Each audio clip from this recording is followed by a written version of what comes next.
things we're going to go over.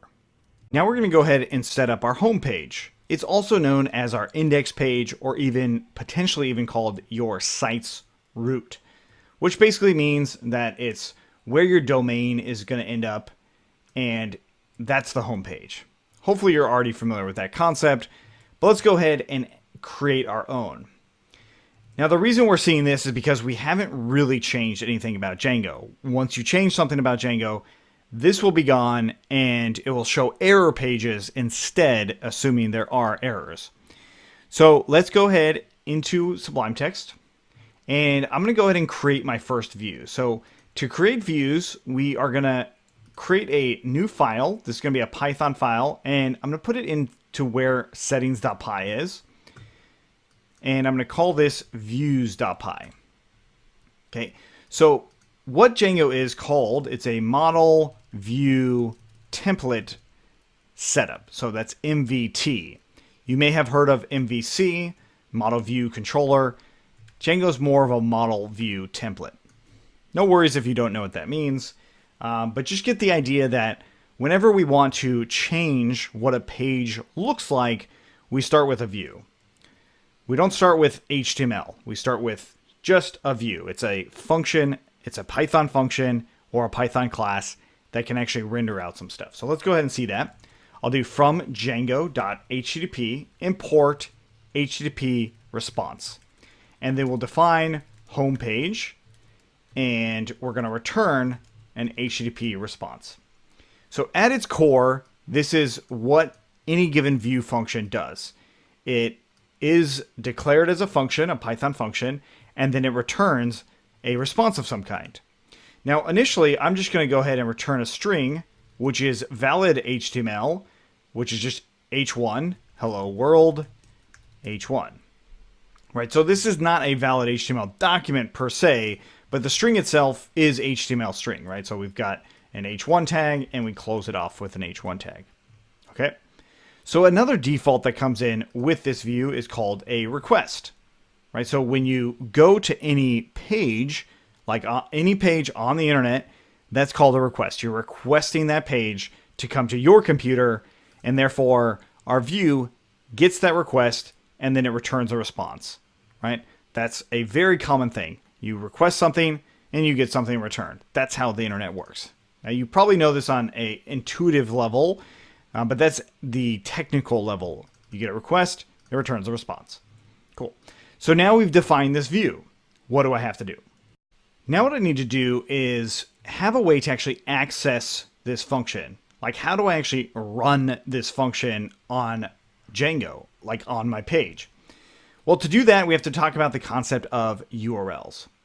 Now, you might already be familiar with this, but what a URL is, of course, in your browser, it's what that's an actual URL right there. And then if you change it to like /abc, and then even /CFE or just CFE, yeah, like you keep changing these things. Those are actually new URLs. Now, I think that you probably already know this, but if you don't, what the idea here is that this path or this address goes somewhere that your web application will start to understand. Your web application breaks whatever that URL is that anyone requests, and then it returns something, some sort of response based off of what they request. So what that means is then we need to go into our urls.py. So in here, this is where we configure any given URL to map up to any given view function. And at its core, you will always do this in Django. You will always have some sort of URL that maps to some sort of function. Now you have a lot of flexibility of what that means. So let's do the first thing, and that is actually changing our admin URL. And it's really simple. I'm just going to go ahead and do cfe-admin. You can do whatever you want here. Inside of this path method, we're just going to call cfe-admin and leave everything else the same. So with my Django project still running, right? So my server's still going there. I have no issues. I'm going to go into the admin again, right? I'm at admin right now. I refresh. Now it's giving me a page not found error, right? That's because I moved the URL. No surprises here, right? So really simple. I move the URL to CFE-admin, and it changes immediately. So that's Django understanding what the person is requesting to be able to actually make that sort of change. I'm going to leave it as admin because that's actually a better place to have it. And I'm going to go ahead and finally bring in that view that we created to actually be rendered inside of our project. So whenever I want to use a view, I'm going to go ahead and import it into my URLs. So in this case, I can use a relative import, and we're going to import the actual view function itself, which we called homepage. Right, so the relative import meaning .views, URLs and .views are inside of the same module, so you can do, this .views call. And then we import that actual function itself. And now we're going to go ahead and make our first pattern. I'm just going to literally copy what's already there. Now you have a few examples up here. You can go off of those if you'd like, or we can just do that. So it's an empty string here, and then we just put this homepage. Cool.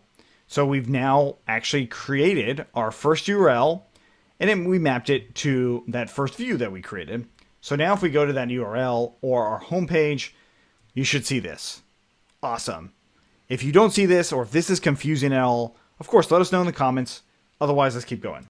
Now that we understand how we can create these URLs, let's go ahead and make a few more. Right, so I'm going to go ahead and say about, and then contact, or content, contact, either one. Okay.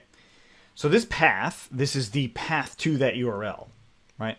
So if I go into /about now, it renders out the same thing. If I go into contact, it also renders out the same thing. If I go to ABC, we get a page not found. No surprises here. Now, the about and contact pages probably shouldn't be the same as the homepage, right? They should probably show us some sort of different information. So this means then we would jump into our view and actually copy the views and make it a couple more times. And instead of all be called homepage or anything like that, we would do about and contact. And then we can say about us. And we can say contact us. And then we can go back into our URLs where we want to import these views. I'm going to use parentheses now to import multiple. And then we'll say about page, contact page. Okay. So with that, we grab this about page, we grab this contact page, and there we go. Now if I refresh in here, of course I saved everything. I do get in the habit of just saving by default, and a quick way to do it is Command S or Control S if you're on Windows. There we go. Contact us. And about us. Great. That's pretty cool. Very easy to do, right? One other really cool aspect of this, especially if you're coming from the HTML world, is you're not having to type .html for each page that's rendered. Now, if you don't know what that is, that's okay. But the nice thing about how Django is set up is our URL paths are nice and clean. And again, Django knows about these things. Django is the one that's handling how these URL paths are running. You don't need any other technology to do it. Django URLs do it. Now's a good time to talk about the path method here.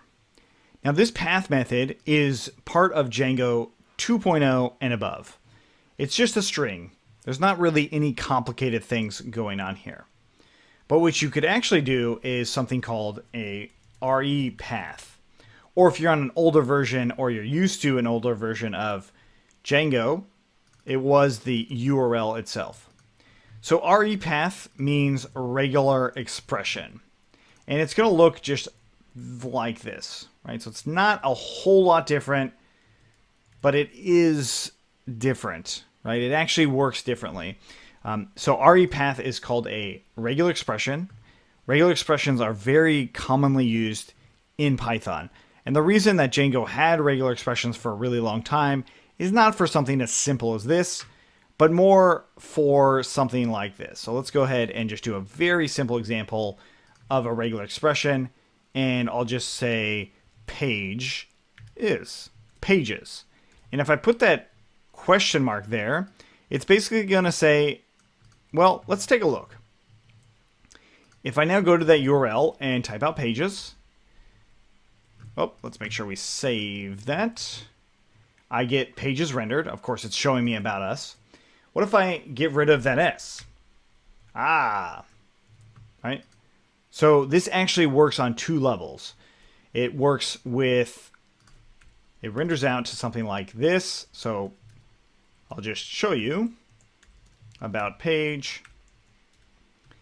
So it renders that, but it also renders the S, right? So this one line renders two different pages. Now, regular expressions can get a lot more complicated than this, and we will talk about them in more detail soon, but that's what's going on. I'm bringing this up for those of you who might use older versions of Django, and you might see other tutorials that in most cases are really valid still, except the only difference with URLs is path, RE path, instead of just URL. All right.